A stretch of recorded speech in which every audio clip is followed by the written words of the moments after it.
자였던 그 사울에게 하나님께서 은혜를 주셔서 그를 부르셨을 때 이 사울이 그 감당할 수 없는 그 은혜의 빚을 진 자가, 그렇죠? 그 은혜가 있기 때문에 이제요 누구보다도 열심히 주의 일을 하는 것입니다. 그래서 하나님께서 이제 빛에 대해서, 예수 그리스도에 대해서 증거해 주시는데, 하나님이 보내신 사람들을 통해서 증거해 주는 경우도 있지만, 사울과 같이, 그렇죠? 하나님께서 호련히, 그렇죠? 주권적으로 사울에게 자기를 나타내시는 것입니다. 그러면 생각해야 되는데,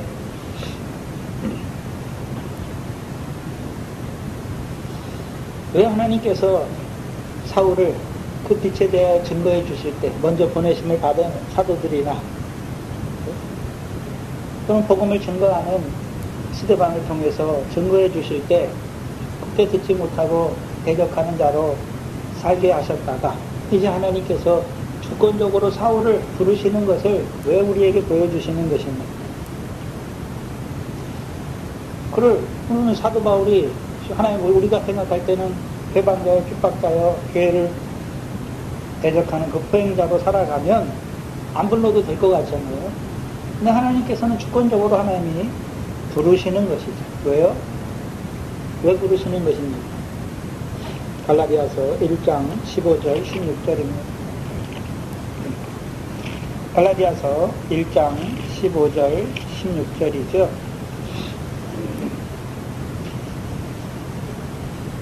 갈라디아서 1장 15절로 16절입니다.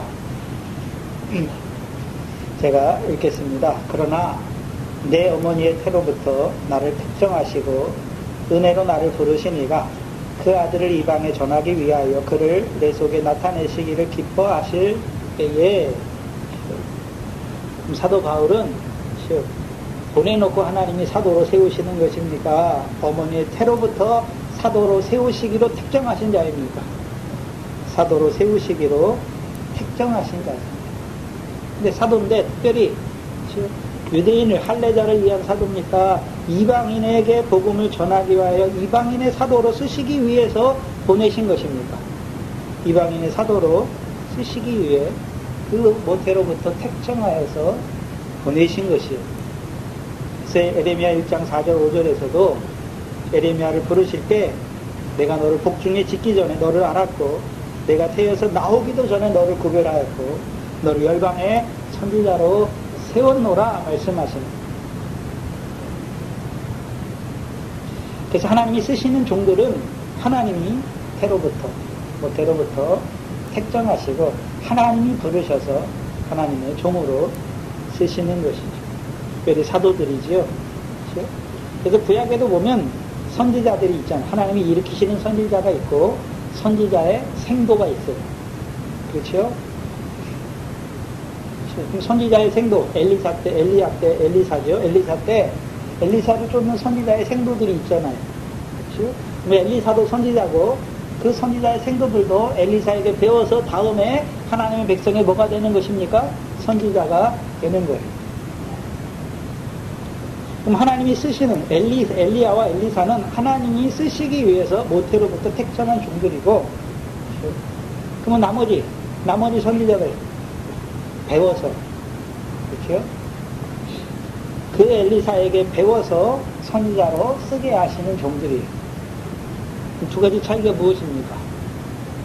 하나는 지혜의 은사를 받은 종을 말씀하는 것이고, 하나는요 지식의 은사를 받은 종을 말하는 것입니다. 지혜가 뭘까요? 세상적으로 말하면 지식이 있는 것하고 저 사람은 지식이 많아 한 거는 배워서 많은 거예요. 근데 지혜는 뭘 가르쳐서 지혜가 생기는 게 아니에요. 그래서 우리가 세상적으로 말할 때 저 사람은 공부도 많이 한 거 없는데, 어르신들 중에 지혜로운 사람이 있잖아요. 저 사람은 세상적으로 배운 것도 없고 뭐도 없는데 참 지혜로운 사람이 있어요. 예전에 저희 고모부가, 이 사람 고모부가 이제 목수인데 뭐 설계도나 이런 거 하나도 없어요. 자기 머릿속에 다 있는 거예요. 뭐를 진다, 어떻게 지어달라고 그러면 그게 자기 머릿속에 다 있는 거예요. 네? 그래서 짓기도 전에 이미 설계도가 자기 머릿속에 있어서 예? 그거 지으려고 산에 돌아다니는 거예요. 나무 구하러. 그래서 이 나무는 탁 보면 이 나무는 어디에 쓰고 어디에 쓰고 어디에 쓰고 그걸 다 벌목을 해가지고 그걸 가져와서 짓는 거예요. 그러다 보니까 맨날 저를 짓는데 쫓아다니고 돈을 많이 주고 믿음이 없으니까. 그 지혜가 있어요. 건축에 지혜가 있는 거잖아요. 그렇죠? 근데 어떤 사람들 요즘에 건축학과 다니는 사람들은 그렇죠? 가서 건축이 뭔지 배워가지고 설계도 그려가지고 어떻게 그려가지고 그걸 가지고 짓는 거잖아요. 다른 거 전혀 다른 개념이죠. 그 지혜라고 말할 때는 어떤 사물이나 어떤 것들의 이치를 깨닫는 거예요. 이게 어떻게 이치를 깨닫는 거예요. 이게 어디서 오고 어떻게 가는지 공부해서 깨닫는 것이 아니라 딱 보면 그 사물의 이치를 알게 되는 거예요. 아는 자가 됐단 말이에요. 그럼 그 사람도 처음부터 지혜 있는 자가 아니죠. 처음에 배웠겠죠. 배우면서 그렇죠. 배워가지고 되는 게 아니라 그걸 가지고 자꾸 생각해보고 자기 나름대로 생각해보고 하면서 자기 안에서 탁 지혜가 생기는 거죠. 그 성경에서 지혜는 하나님을 경외하는 거예요. 지혜의 근본은 하나님을 경외하는 거잖아요. 그렇죠? 그럼 하나님께서 하나님을 경외하게 하기 위해서 주신 말씀이 있는 것이죠. 하나님이 직접 주시는 말씀을 받은 자가 지혜로운 자, 지혜의 은사를 받은 자예요. 지식의 은사를 받은 자들입니다. 그 지혜의 은사를 받은 자들을 통해서 주신 말씀을 받고 이것이 참으로 하나님의 말씀이구나. 갈릴리 가나 혼인잔치에서 하인들이 어떤 자들입니까? 하인들은 물로 된 포도주가 어디서 왔는지 알죠. 근데 연회장은 그 포도주를 맛보고 그 맛이 좋은 건 알지만 어디서 왔는지는 알지 못해요. 그래서 그 하인들이 지혜의 은사를 받은 자이고 그 연회장이요 그 포도주를 맛보고 이게 참으로 좋은 포도주라는 것을 아는 자예요. 이게 지식의 은사를 받은 자들이에요. 그래서 특별히 지혜의 은사로 쓰시는 종들은 하나님이 모태로부터 택정하시는 거예요. 쓰시기 위해서. 그리고 그를 세우시는 것입니다.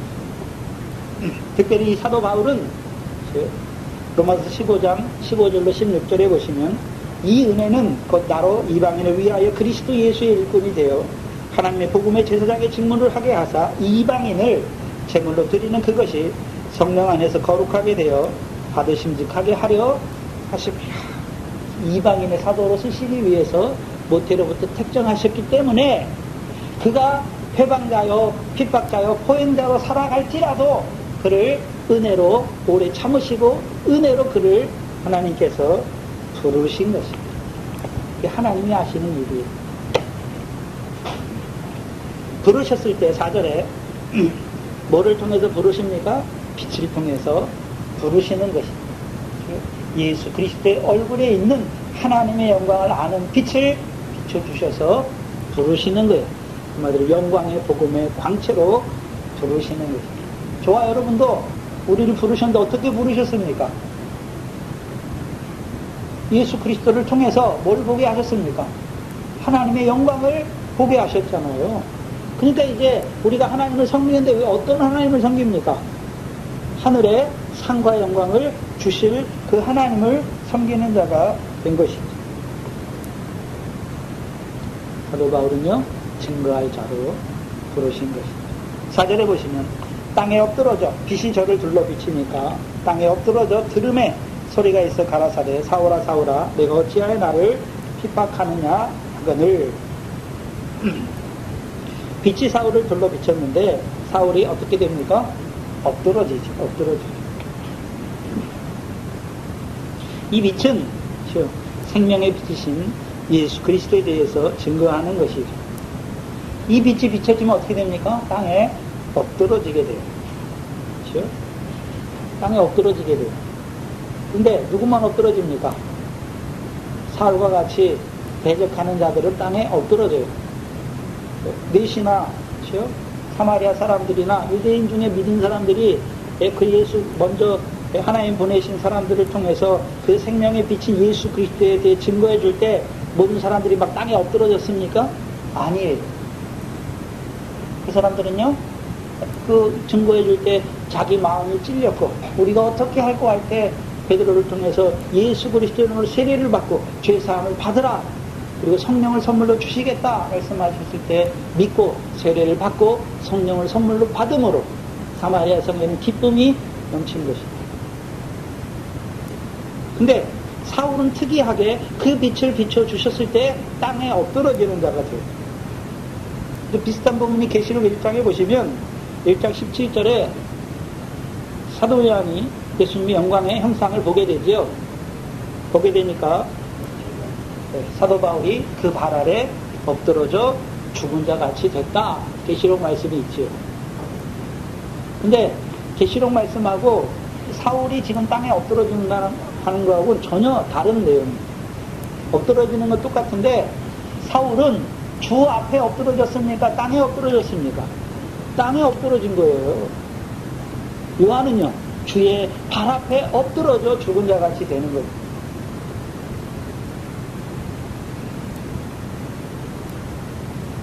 그럼 빛이 비쳤는데 땅에 엎드러졌다는 의미가 뭘까요? 그럼 지금 이 사울이 어디에 있었습니까? 사망의 땅에 있었잖아요. 사망의 땅과 그늘에 있었다라고 말씀하잖아요. 마태복음 4장에서 그렇죠? 흑암의 그늘에 흑암에 앉은 자들에게 큰 빛이 비쳤고 사망의 땅과 그늘에 앉은 자들에게 빛이 비치니까 어떻게 됩니까? 또 어둠이 있잖아요. 어둠에 빛이 비치니까 뭐가 물러가는 것입니까? 어둠이 물러가게 되는 것입니다. 무슨 말씀이냐면 그동안 율법 아래서 그 바리새인의 교훈을 따라 대적했잖아요. 나사렛 예수의 이름을 대적했는데 그래서 핍박자와 포행자로 살았던 그 사울의 열심이 꺾어지는 거예요. 이제 거기서 꺾어지는 거예요. 이거 자기가 그동안 그렇죠. 핍박했잖아요. 핍박하는 자로 살았잖아요. 그럼 자기가 어떤 자로 살았습니까? 어두움의 권세로 행하고 있는 자신이 엎드러지는 거예요. 자기가 오히려 자기가 주라고 말하는데 그렇죠? 핍박하는 자로 살고 있는 자기가 거꾸로 지는 거죠. 그 빛 앞에. 이가 있었죠. 사울아 사울아 내가 어찌하여 나를 핍박하느냐. 사울아 사울아 부르실 때 어떤 음성으로 주께서 부르셨을까요? 진노한 음성으로 네가 나를 대적하니까 진노한 음성으로 부르셨을까요? 아니면 책망하는 음성으로 부르셨을까요? 아니면 알지 못하여서 교회를 대적하는 자로 자기를 대적하고 핍박하는 자로 있는 그 사울을 불쌍히 여겨서 부르시는 음성일까요? 불쌍히 여기는 음성. 사도행전 26장 14절에 보시면 거기 보면 사도행전 26장 14절에는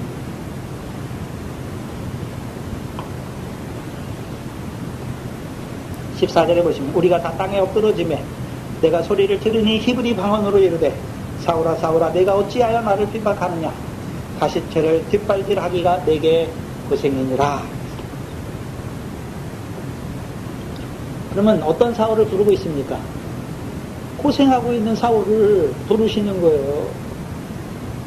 그래서 이 말 있잖아요. 이 가시체를 뒷발질하기가 고생이다라는 이 말은 헬라와 로마의 속담이에요. 구약에 있는, 고대에 있는 어떤 작가가 이 말을 쓰면서부터 이게 헬라와 로마에서 속담처럼 여겨지게 된 거예요. 무슨 소리냐면 짐승이 자기 뒷발로 가시체, 가시잖아요. 그걸 자기 뒷발로 차면 어떻게 됐습니까? 발이 얼마나 고통스럽습니까? 근데도 모르고 자꾸 그걸 어떻게 합니까? 그걸 차고 있어요. 미련하게. 그걸 말하는 거예요. 이게 어떤 의미에서 원래 쓰였냐면 대부분의 속담에서 어떻게 쓰였냐면 그리스나 로마는 신들의 문화잖아요. 여러분 그리스 신화 보면 신화잖아요. 신화. 로마에도 신화가 있어요. 그래서 뭘 나타내기 위해 쓰냐면 신들이 정해진 뜻에 순종하는 것이 인간의 도리인데 그것을 자꾸 벗어나서 살려고 하는 것이 가시제를 뒷발질하는 것처럼 내가 고생이다라고 말하는 뜻으로 쓴 거예요. 이 사울은 하나님이 이미 사울을 모태로부터 쓰시기 위해, 사도로 쓰시기 위해, 특별히 이방인의 사도로 쓰시기 위해서 그를 택하셨는데, 그 하나님의 뜻은 알지도 못하고 율법의 행함을 의지하여서 그 조상들의 유전을 지키고자 해서 오히려 나사렛 예수를 대적하는 자로, 핍박하는 자로 살아가는 것이죠. 그걸 위해서 다메섹으로 가고 있는 거죠. 그래서 이제 사도 바울이 돌이킨 후에 자기가 전에 해방자와 핍박자와 포행자로 그렇게 살았던 그것이 가시체를 뒷발질하는 것처럼 고역이 괴로운 자로 살았다는 것이죠. 그걸 알게 되는 거예요. 그때는 몰랐어요.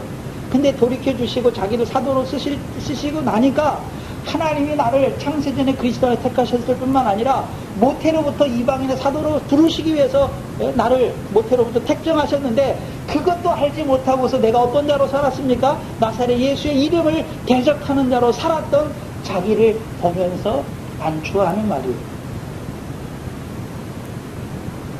알지 못하고 가시체를 뒷발질하듯이 교회를 대적하는 그 사울을 하나님이 부르시는 거예요.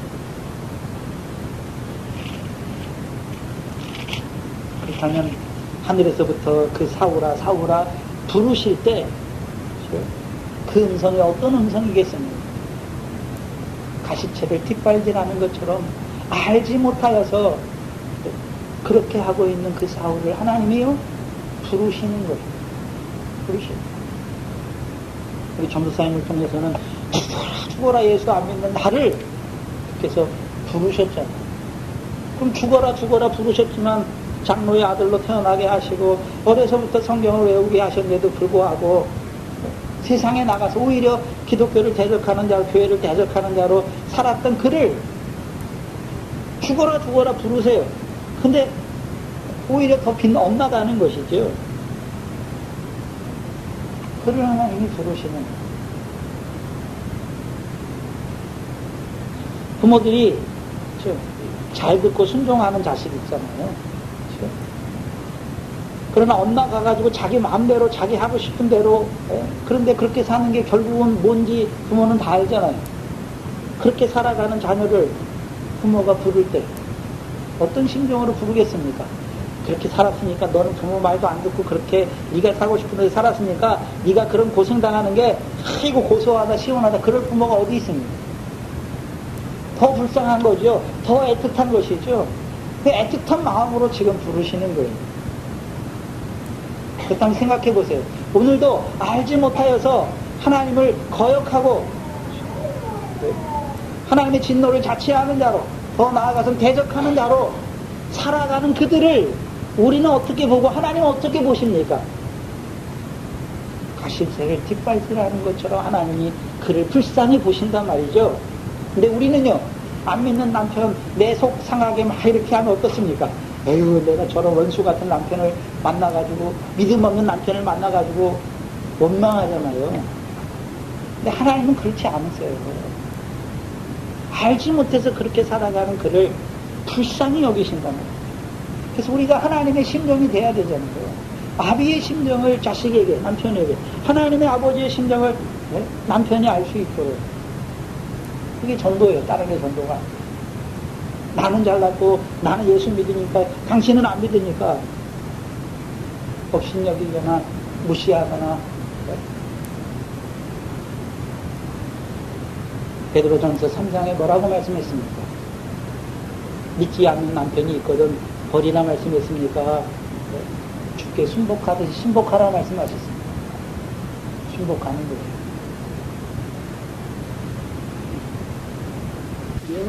그를 위해서 하나님이 사울을, 그 고통 가운데 알지 못해서 그 가운데 살아가는 사울을 불쌍히 여기듯이, 애타게 여기듯이 우리도요, 그렇게 알지 못해서 그렇게 살아가는 그를 불쌍하고 애통하게 여기면서 그를 위해서 우리는 기도하는 것입니다.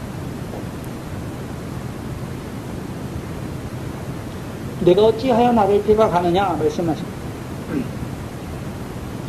사도 바울 사울은 분명히 그 도를, 예수 믿는 예수의 도를, 하나님의 도를 쫓는 자들을 핍박하는데 주께서는 뭐라고 말씀합니까? 나를 핍박한다라고 말해버리죠.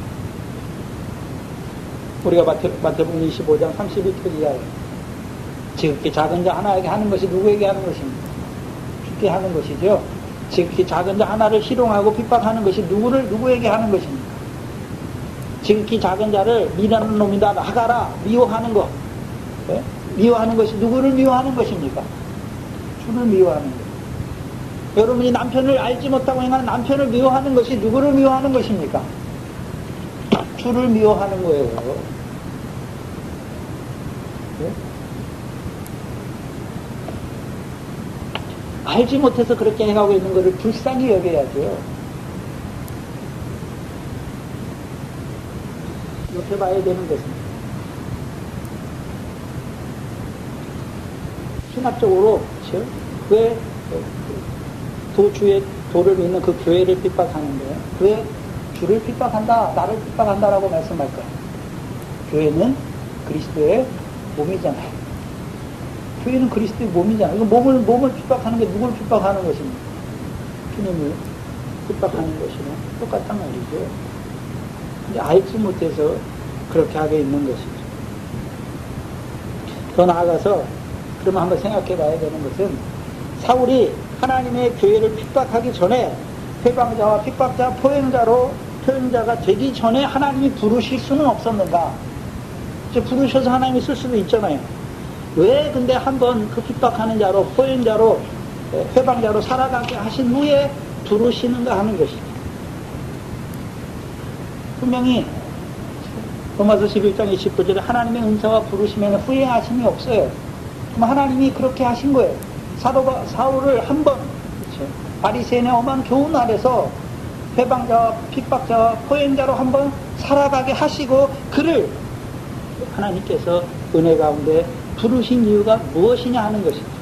왜 그를 다른 사도들처럼 먼저 부르지 아니하시고 왜 먼저 핍박자로 세운 다음에 그를 부르셨냐 하는 것입니다.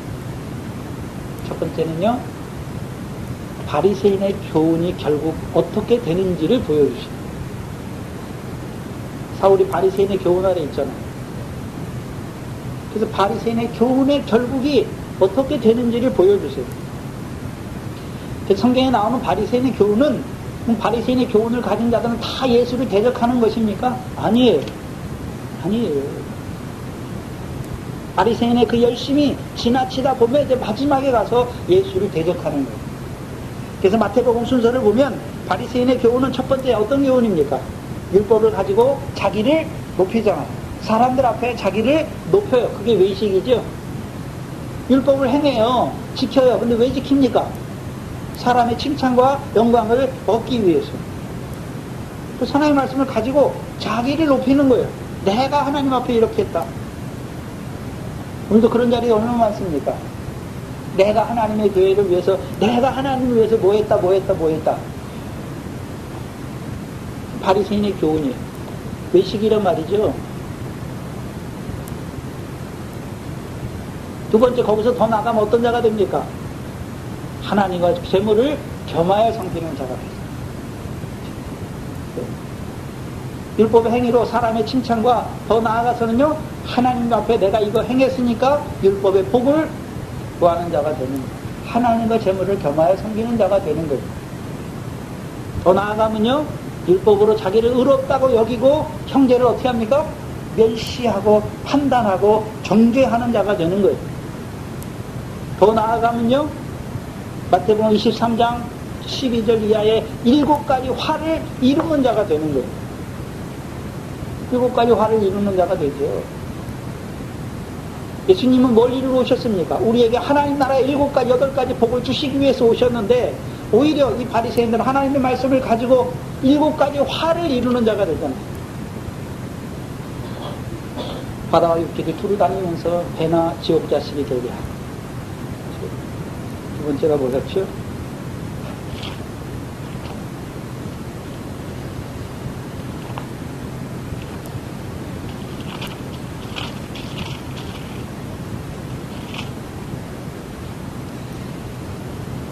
첫 번째는요, 첫 번째 화가요, 외식하는 서기관들과 바리새인들이요, 너희는 천국문을 닫고 사람들 앞에서 닫고 너희도 들어가지 않고 들어가라 하는 자들도 못하게 합니다. 하나님 나라에 들어가지 못하게 하는 방해꾼이 되는 거예요. 두 번째는요, 바다와 육지를 두루 다니면서 교인 하나를 만나면 배나 지옥 자식 되게 하는 거예요. 세 번째는요, 소경이 음행된 자들로 살아가는 자가 되잖아요. 성전이 금을 거룩하게 하고 재단이 재물을 거룩하게 하는데 거꾸로 만들어 버리죠. 그래서 그 7가지 화를 이루는 자가 되는 거예요. 거기서 더 자라가면요, 더 악해지면 어떻게 됩니까? 대적하는 자가 돼요. 그게 마지막이에요. 대적하는 자가 됩니다. 그래서 복음서에 나오는 이 바리새인의 교훈을 쭉 쫓아가 보면 처음에는 어떻습니까? 자기를 높여요. 하나님 말씀 가지고. 그렇죠? 그 율법의 행함을 의지함 가지고 제 하나님과 재물을 겸하여 섬기고, 더 나아가서는요, 율법의 행위로 자기를 의롭다고 여기고 상대 형제를 어떻게 합니까? 멸시하고 비판하고 정죄한단 말이죠. 그리고 더 나아가면요, 7가지 화를 이루는 자들이 되는 것이고, 이제 더 악해지면요, 사울과 같이 교회를 해방하고 핍박하고 포행하는 자가 된단 말이에요. 진리의 말씀을 분별하지 못하면, 그 바리새인이나 서기관들의 교훈을 가지면 자기는 하나님을 위해서 열심히 한다고 하는데, 하나님이 보실 때는 어떻게 하면 어떤 자들입니까? 외식하는, 자기를 높이는 자고, 하나님과 재물을 겸하여 섬기는 자고, 자기를 의롭다고 여기고 남을 판단하잖아요. 그래서 교회가 하는 판단이 뭐냐면, 안 믿는 저것들은 다 사단 새끼라고. 얼마나 미련한지. 예수 안 믿는 당신 남편은 사단 새끼라고, 마귀 새끼라고. 그럼 여러분 남편이 같이 사는, 몸을 섞고 사는 여러분 남편이 아내가 사단 새끼면 좋겠습니까? 마귀 새끼면 좋겠습니까? 마귀 새끼입니까? 애굽에 있지만 하나님의 백성입니까? 하나님 백성인데 알지 못하니까 누구 아래 살아갑니까? 공중의 권세 잡은 악령의 역사 아래 살아가는 뿐이에요. 그들은 대적하는 자까지 자라가는 걸 보여주시는 거예요. 사도 바울, 이 사울을 통해서 바리새인의 교훈이 악해지면 어떤 자리까지 가는지를 보여주시는 거예요.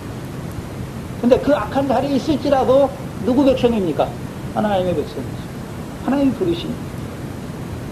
두 번째는요, 분명히 이 사울을 사도로 쓰실 것인데 왜 한번 핍박자로 쓰셨다가 부르시는 것입니까? 사도로 부르셨을 때요, 하나님의 은혜만 자랑하라. 그렇죠? 맞추시는 거잖아요. 겸손케 하시는 거예요. 그래서 우리가 봤던, 아까 고린도전서에 봤던 나는 사도 중에 지극히 작은 자라, 내가 교회를 핍박했기 때문에 사도라 칭함을 감당할 수 없는 자이지만 하나님의 은혜로 나를 사도로 세우신 거잖아요. 그러니까 그 은혜의 빛을 감당하기 위해서 누구보다도 더 열심히 일하는 것입니다.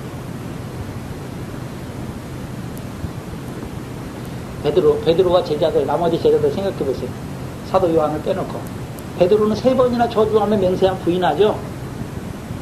나머지 10제자들은, 9제자는 다 도망갔어요. 근데 베드로는 그때 쫓아가잖아요. 근데 3번이나 부인하잖아요. 근데 베드로는 부인하는 자리지 대적하고 핍박하는 자리는 아니에요. 그래서 베드로가 하나님이 이제 주께서 자기를 다시 사도로 써주셨을 때 아침에 닭이 울 때마다 어떤 생각이 들었을까요? 그때 자기가 옛날에 예수님, 내가 죽을지어도 주를 부인하지 않겠다고 말했던, 자기가 3번이나 예수를 저주하며 맹세하며 부인했던 자기, 이런 나를 주께서 버리지 아니하시고 사도로 다시 써줌이 얼마나 감사했을까요? 우리 복음성가에 지난 6월절 있잖아요. 그러면 이 베드로가 느끼는 하나님의 은혜와 사울은요, 부인하는 것이 아니라 오히려 핍박하고 포행자로 살았던 그를 하나님이 부르셨을 때 누가 더 큰 사랑을 입었겠습니까? 사울이 훨씬 큰 사랑을 입은 자죠. 그러니까 그 빛이라고 그러죠. 이 복음의 비친 자다라고 그러죠. 그래서 이 빛을 내가 복음을 전하지 않으면 내게 화다라고 말하잖아요. 핍박하던 자기를 사도로 부르신 그 사도로 쓰심이 얼마나 감사했겠습니까? 얼마나 열심히 했겠습니까? 이게 두 번째예요. 세 번째, 제일 중요한 게 세 번째인데요. 바리새인의 교훈 아래 그 엄한 교훈을 따라서 열심하게 하잖아요. 그래서 그 열심히 교회를 핍박하는 그 자리까지 나아가게 하죠. 이제 사도로 부르셨을 때 사도 바울이 가장 밝히 복음과 율법에 대해서 가장 잘 나타내 주는 거예요. 그렇죠? 그래서 로마서, 갈라디아서 다 보면 그렇죠?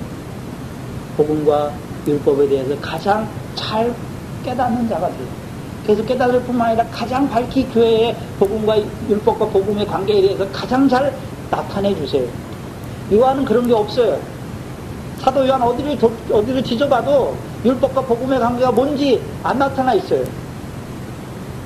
그렇죠? 갈라디아서의 율법은 몽학 선생에 대해서 우리를 죄를 깨닫게 할 뿐만 아니라 몽학 선생에 대해서 우리를 그리스도의 십자가에 또 인도하잖아요. 그래서 율법의 저주를 받을 수밖에 없는 우리를 저주에서 성량하신 그리스도의 십자가로 증거해 주시는 거예요. 그것도 로마서가 뭡니까? 율법을 주신 이유가 무엇입니까? 유대인들에게 율법 하나님의 말씀을 맡은 것이 유익하잖아요. 그걸 통해서 먼저 너희들이 죄인인 걸 깨닫게 하시고 제사를 통해서 하나님이 죄인을 사랑하신 그 사랑을 던지는 자가 되게 하시는 거죠. 근데 율법은 그림자잖아요. 이 참으로 오실, 우리의 제물로 오실 하나님의 어린 양을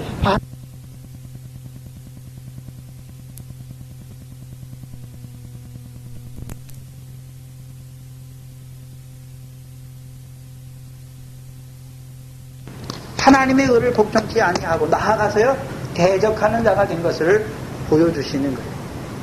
그래서 이제 대적자로 섰던 그를 율법의 엄한 교훈 아래서 바리새인의 교훈 아래서 대적자로 섰던 그를 부르셨을 때 이제 율법이 어떤 역사를 해야 되는지, 율법을 잘못 쓰면 어떻게 되는지 다 보여주는 로마서에서요.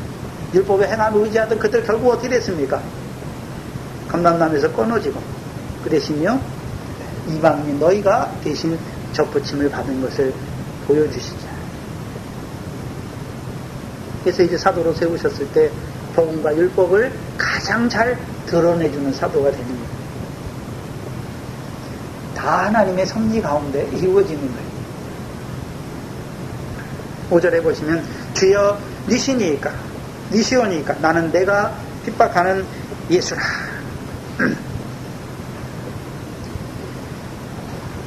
여기 주여라고 하잖아요.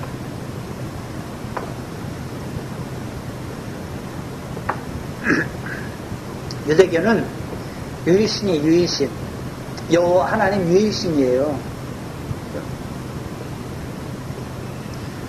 그래서 주여라고 할 때는 그 음성을 들을 때 하나님으로 들은 거예요. 하나님의 음성으로 들은 거예요. 그래서 구약에서는 여호와란 이름을 이스라엘 백성은 야훼라고 부르지 못해요. 아도나이, 주라는 개념으로 부르는 거예요. 그래서 여기는 구약적인 개념이에요. 그래서 하나님인데 이 음성을 자기에게 주시는 거예요. 나는 내가 핍박하는 예수다. 주여 니시오니까 말하잖아요. 주라고 고백해요. 왜 하늘로부터 자기에게 직접 그 영광의 복음의 광채를 비치니까. 그럼 여기서 주여라고 불렀는데 니시니까 묻잖아요. 자기가 섬기는 여호와 하나님은 어떤 하나님이었습니까? 율법과 육적 이스라엘의 율법과 성막을 주신 하나님이잖아요. 근데 자기는 그 하나님이 주신 율법과 그 성전을 그 유대교의 전통을 열심히 지키기 위해서 자기가 이렇게 하는데 하나님 뭐라고 말씀합니까? 네가 나를 핍박한다고 그러니까 사도 바울이 지금 그러는 거예요. 주여 하나님은 맞는데 니십니까? 내가 섬기는 하나님하고 다르단 말이죠. 자기는 하나님을 잘 섬긴다고 하는데 왜요? 하나님이 주신 율법과 성전을 지키기 위해서 그 유대교의 전통을 지키기 위해서 지금 열심히 교회를 핍박하는 거잖아요. 근데 하나님은 뭐라 그럽니까? 왜 네가 나를 핍박하느냐 말하니까 주여 니시오니까 말하는 거예요. 지금. 그렇다면 하나님은 어떤 하나님입니까? 묻는 것이. 근데 뭐라고 말씀합니까? 나는 내가 핍박하는 예수라. 나는 여호와다 이렇게 말하지 않아요. 모세에게는 나는 나다 여호와께서 자기를 나타내시잖아요. 근데 여기서는요 나는 내가 핍박하는 예수다라고 말해버려요. 예수다. 이 음성을 들었을 때 사도 바울을 한번 생각해 보세요. 얼마나 황당했겠습니까? 분명히 자기는 생각할 때 예수는 하나님의 저주를 받아서 십자가에 못 박혀 죽었는데 예수라고 말하니까, 나는 네가 핍박하는 예수라고 말하니까 한마디로 패닉이 온 거예요. 멘붕이 온 거예요. 멘붕이. 왜요? 기존에 자기가 가지고 있던 모든 신앙 체계가 다 무너져 버리는 거예요. 자기가 배웠던, 율법 안에서 배웠던 그 모든 것이 다 여기서 어떻게 됩니까? 아, 이게 다 잘못됐구나. 다 무너지는 거예요. 자기는 누구보다 하나님을 잘 섬기고 싶어서 바리새인의 엄한 교훈을 따라서 그 하나님의 유대교의 그 조상들의 유전에 대해서 열심히 하는 것이 그게 하나님의 뜻이라고 생각했는데 뭐라고 말씀합니까? 네가 핍박하는 예수다라고 말씀했습니다. 거기서 사도 바울이 자기가 기존에 가졌던 모든 것이 다 무너지는 거예요. 또 한편으로는요, 야, 예수님의 제자들이 말한 것처럼 십자가에 그 못 박힌 예수가 부활했구나. 근데 문제는 뭡니까? 로마서 12장을 보면 바리새인들은, 유대인이나 바리새인들은 율법에서 하나님의 말씀에서 메시아에 대해서 어떻게 배웠습니까? 요한복음 12장 32절로 34절입니다. 예수님께서 말씀하시죠. 내가 땅에서 들리면 모든 사람을 내게로 이끌겠노라. 그렇죠? 땅에서 이렇게 말씀하시면 땅에서 들린다는 의미가 무엇입니까? 자기가 어떠한 죽음으로 죽을 것을 보이심이라. 34절에 이에 무리가 대답하되, 여기서 무리 유대인들이에요. 우리는 율법에서 그리스도가 영원히 계시겠다 함을 들었거늘 너는 어찌하여 인자가 들려야 하리라 하느냐, 이 인자는 누구냐 묻는 것이죠. 그렇죠? 그 유대인들은 그리스도가 와서 고난 받아야 됩니까? 고난이 없는 것입니까?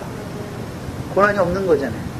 그 유대교의 신앙은 뭐냐 하면 자기들이 하나님의 선민으로 부르심 받았잖아요. 그 메시아 사상이에요. 메시아가 오시면 자기들의 나라를 통해서 이 땅에 지상의 천국을 건설한다는 거예요.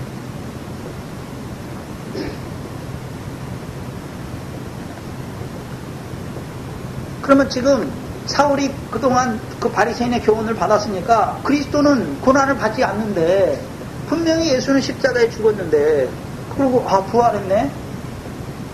그럼 자기가 그전에 그동안 가지고 있었던 그거 있잖아요. 분명히 그리스도는 영원히 계시지 고난받지 않는데 그게 어떻게 되는 것입니까? 무너지는 거예요. 무너지는 거예요. 주의해야 되는 것은 지금 이때 사울이 믿어지는 게 아니에요. 지금 여기서 믿는 게 아니에요. 믿어지는 게 아니에요. 사도행전 22장을 보시면, 사도행전 22장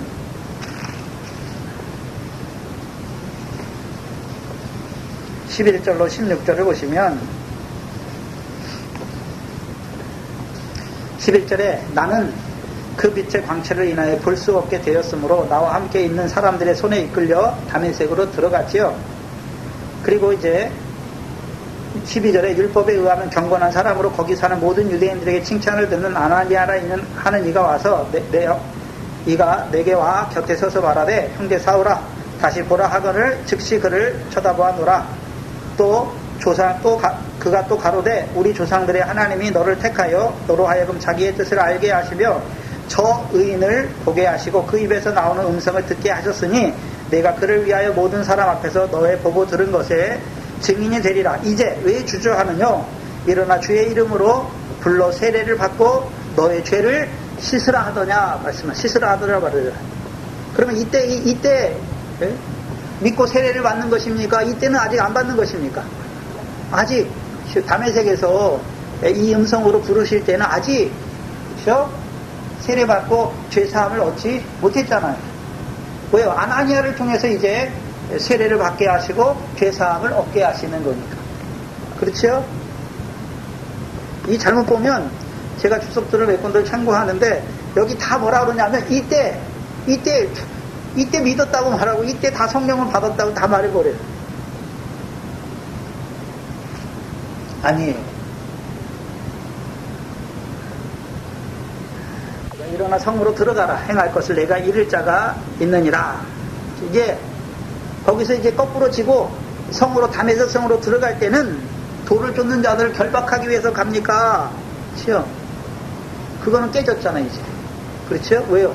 그건 하나님을 대적하는 거니까. 그래서 8절에 보시면 사울이 땅에 일어나서 눈은 떴으나 아무것도 보지 못하고 사람들의 손에 이끌려 다메섹으로 들어갔다라고 말씀하십니다. 잘 봐야 돼요. 소경이라고 말하는 게 아니에요. 눈은 떴으나 뭐 하지 못합니까? 보지 못했다라고 말하는. 소경이란 말이 아니에요. 소경이라고 말하면 어떻게 됩니까? 우리가 요한복음 9장에 보시면 9장 40절 41절인가요? 날 때부터 소경된 자 있잖아요. 그렇죠? 그래서 유대인들이 안식일에 눈을 뜨게 했으니까 바리새인들에게 데리고 가잖아요.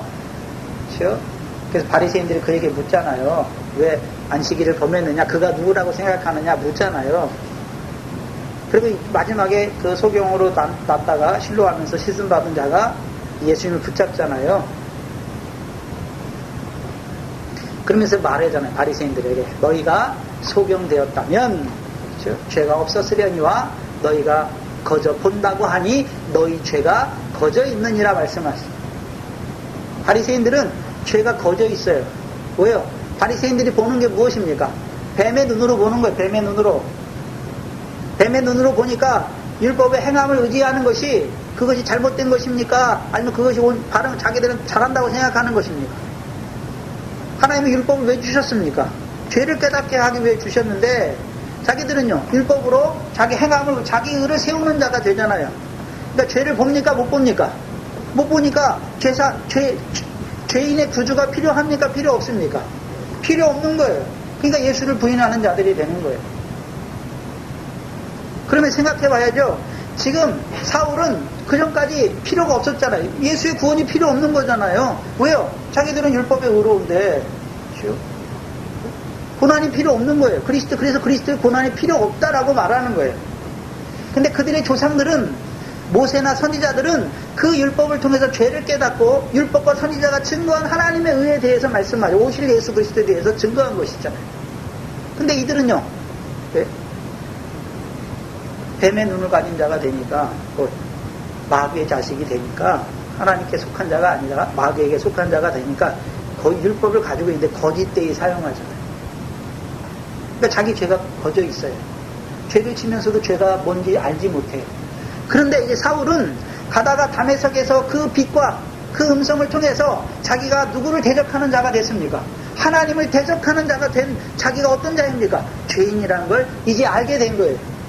죄인이 되었어요. 근데 아직 죄사함 받았습니까? 받지 못했습니다. 받지 못한 것입니다. 그래서 보지 못했는데 뭘 보지 못했습니까? 눈은 떴으나 보지 못했잖아요. 22장 사도행전 22장 14절이죠.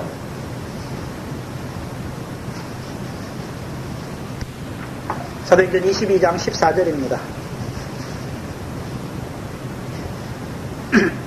그가 또 가로되 우리 조상의 하나님이 너를 택하여 너로 하여금 자기의 뜻을 알게 하시고 저 의인을 보게 하시고 누구를 보게 하신다 말합니까? 의인을 보게 하시잖아요. 의인이 누굽니까? 사도행전 7장이잖아요. 사도행전 7장 가서 보시면 52절에 사도행전 7장 52절에 너희 조상들은 선지자 중에 누구를 핍박하지 아니하였느냐? 의인이 오시리라고 예고한 자들을 저희가 죽였고 이제 너희는 그 선지자들이 증거한 의인으로 오신 예수 그리스도를 죽였단 말이죠. 그러면 자기가 이제 죄인 된 건 알았어요. 하나님을 핍박하는 자잖아요. 주를 핍박하는 자니까 자기가 어떤 자입니까? 죄인이잖아요. 근데 뭐를 보지 못합니까? 의인을 보지 못하잖아요. 예수 그리스도를 보지 못한다는 것이죠. 아직 예수 그리스도를 보지 못했으니까 내가 나사렛 예수라니까 예수를 봤잖아요. 뭘 보지 못했단 말입니까? 나사렛 예수 그리스도가 나와 무슨 상관이 있는지는 알지 못했단 말이에요.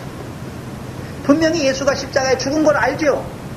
근데 십자가에 죽은 걸 알아요. 근데 그 십자가에 죽은 것이 나와 무슨 상관이 있는지 아직 알지 못했단 말이죠. 왜요? 지금까지 예수는 저주를 받아서 십자가에 죽은 것이지. 그렇죠? 그러면 예수는 왜 죽었을까? 그걸 아직 알지 못하는데. 왜 죽었습니까?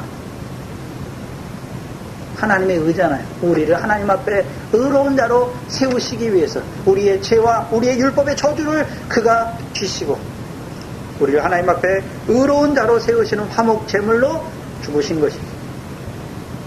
그래서 이사야 53장에 그가 의인이면서 많은 사람의 죄를 친히 담당하셨다라고 말씀해요. 고린도후서 5장 21절에는요. 죄가 없으신 그분이 우리를 의롭게 하시려고 우리 죄를 친히 짊어지신 그 십자가를 보여주시는 것입니다. 듣긴 들어요. 예수가 십자가에 분명히 죽었고 지금 부활했는데 나에게 지금 얘기하는데 문제는 뭡니까? 그 예수가 나와 무슨 상관이 있는지 아직 보지 못하는 거예요. 무슨 소리냐면 자 막달라 마리아가 부활하신 예수님을 처음 만났죠. 3년 반 동안이나 쫓아다녔어요. 얼마나 예수님을 사랑했는지 몰라요. 근데 부활하신 예수님을 딱 만났는데 알아봅니까? 못 알아봅니까? 자기 앞에 세워놓고도 동산직인 줄 알잖아요. 언제요? 이름을 불러주셨어요. 그때 알게 돼요. 의인으로 오신 예수 그리스도께서 왜 예수님은 의인으로 오셨고 의인으로 살아야 되는 것입니까? 예수님이 의인으로 오셨다는 말은 한마디로요 성령으로 잉태됐단 말이에요. 네? 성령으로.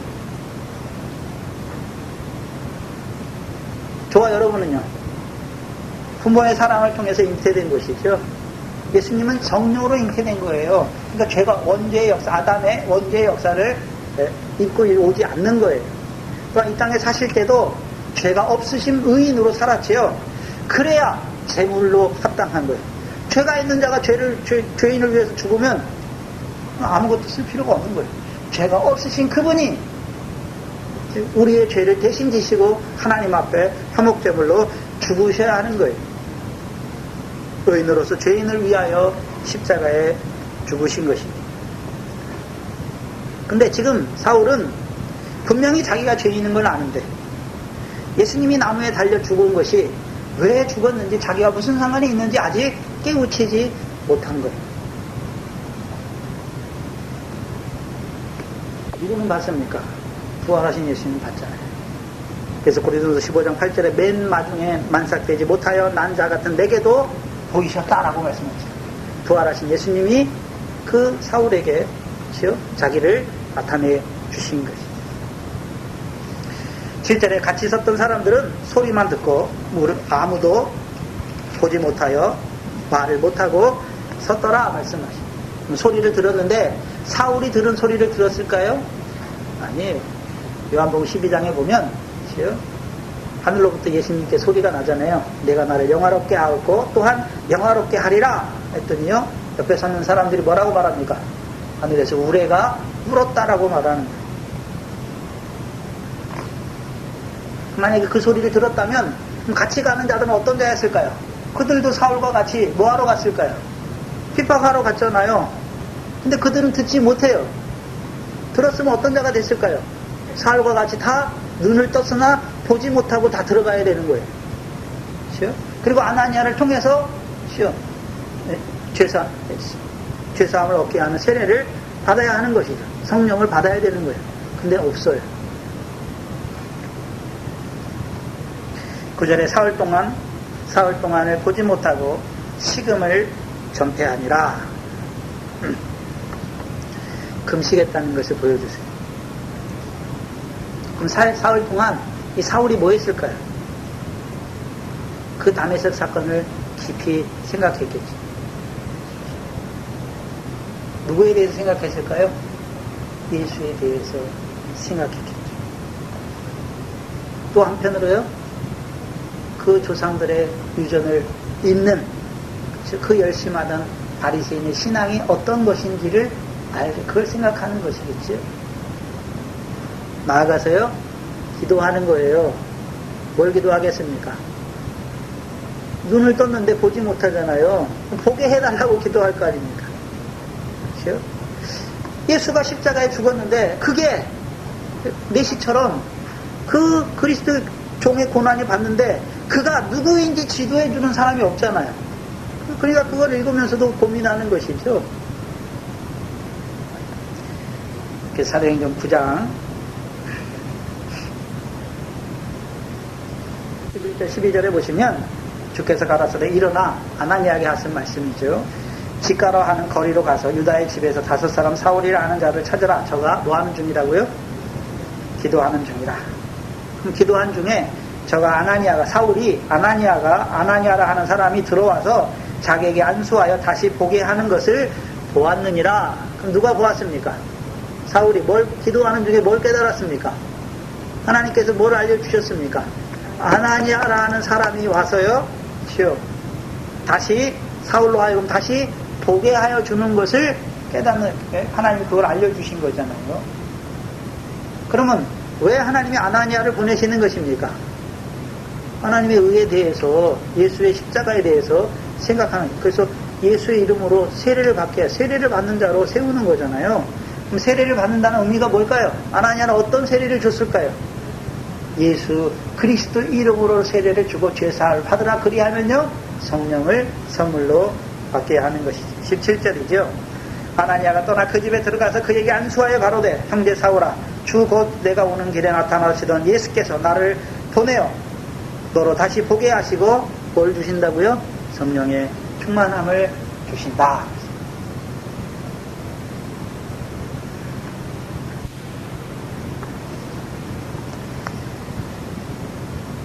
그래서 이 다메섹 도성에서 하나님이 이 사울을 부르시죠. 부르세요. 그리고 그 사울을 이제 이방인의 사도로 쓰시는 것이죠. 근데 아직 이 사울은 만났지만 눈은 떴지만 보지 못하는 자로 들어가는 것이죠. 그리고요, 사울을 식음을 전폐하며 금식하며 기도하는 거예요. 뭘 기도하겠습니까? 예수의 죽으심, 예수의 십자가와 부활, 분명히 십자가에 죽으셨고 부활하셨잖아요. 그것이 무슨 의미가 있는지를 깨닫게 해달라. 자, 오늘 여러분 나오잖아요. 목사를 통해서 무슨 말 듣습니까? 예수에 대해서 듣는 거예요. 예수에 대해서. 또한요, 그 예수를 보내신 아버지 하나님에 대해서 말하는 거예요. 또한요, 그 부활하신 예수께서 우리에게 보내신 성령에 대해서 말하는 거예요. 그게 설교예요. 세례가 뭡니까? 세례가, 물세례가. 이 세례와는 물세례는 예수에 대해서 자세히 말하며 가르치는 게 물세례잖아요. 그러면 마태복음 28장에 아버지와 아들과 성령의 이름으로 세례를 베풀라라고 말씀했잖아요. 그럼 아버지에 대해서 말하는 거예요.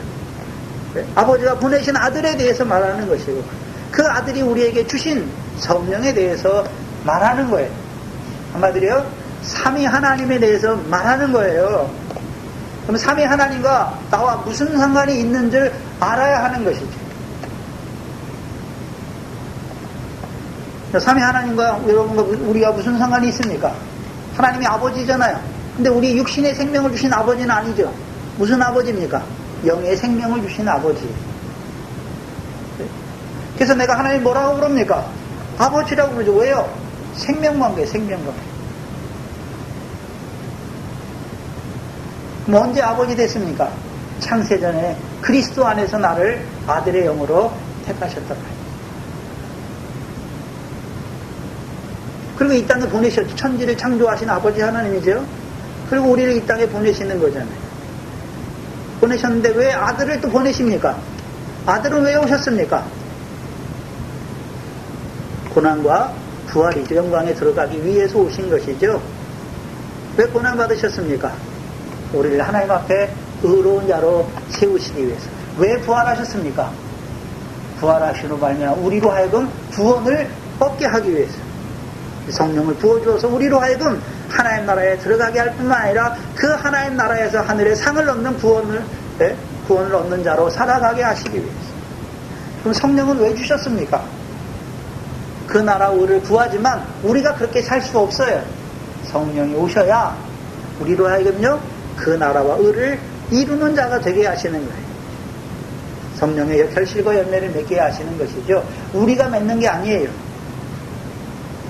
성령으로 함께 하셔서 그 상과 영광에 합당한 결실과 열매를 맺는 자들로 하나님의 후사로 우리를 세우시는 것입니다. 뭘 기도하십니까? 하나님에 대해서 나에게 자세히 가르쳐 주시길, 하나님이 보내신 그 아들에 대해서 나에게 자세히 가르치며 말씀해 주시기를, 성령에 대해서 가르치며 자세히 가르치며 나에게 말씀해 주시기를, 그걸 기도해야죠. 사울만 기도하는 게 아니에요. 저와 여러분이 그걸 기도해야 되는 것입니다. 왜요? 예수 그리스도를 더 알아야 되잖아요. 깊이 알아야 하는 것입니다.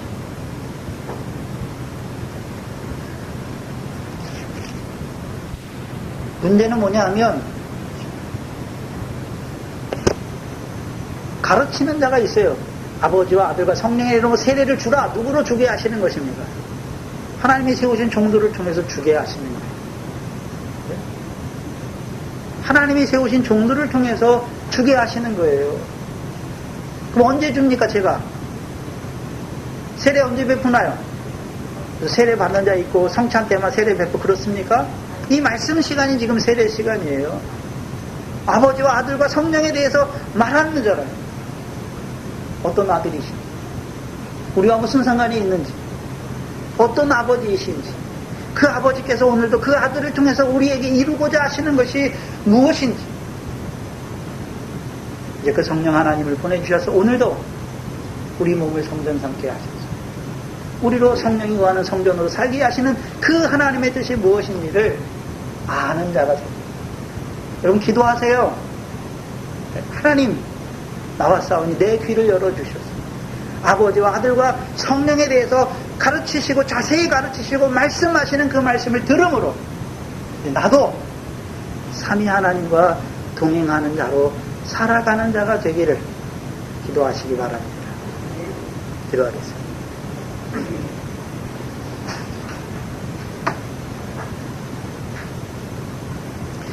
창세전에 그리스도 안에서 우리를 아들의 영으로 택하셨고 또한 그 아들들의 영을 위하여 이 천지를 지으실 뿐만 아니라 우리를 이 밖과 같은 세상에 보내어 주셨지만 하나님의 백성이지만 그 강 가운데 살아갈 수밖에 없는 사망의 땅과 그늘에 앉은 자로 살아갈 수밖에 없는 우리들에게 구약의 선지자들로 그 아들에 대해서 예언하시고 이 약속하신 대로 그 아들을 이 땅에 보내어 주셨습니다.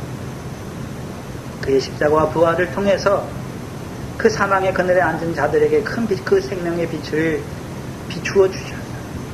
우리로 하여금 이제 빛의 어둠에 속한 자가 아니라 빛의 자녀로 그 하나님의 영광을 바라보는 자로 우리를 살게 하실 뿐만 아니라 이제 성령 하나님으로 함께 하여 주셔서 우리로 하여금 그 영광의 후사로 세워가시는 삼위 하나님을 감사합니다. 우리의 삶이 늘 그 삼위 하나님을 더 알아가는 우리의 삶이 되게 하셔 주시옵소서. 그리함으로 우리의 삶의 에녹과 같이 그 하나님과 그 삼위 하나님과 동행하는 우리의 남은 바 삶이 되게 하여 주시옵소서. 감사합니다. 예수님의 이름으로 기도하옵나이다. 아멘.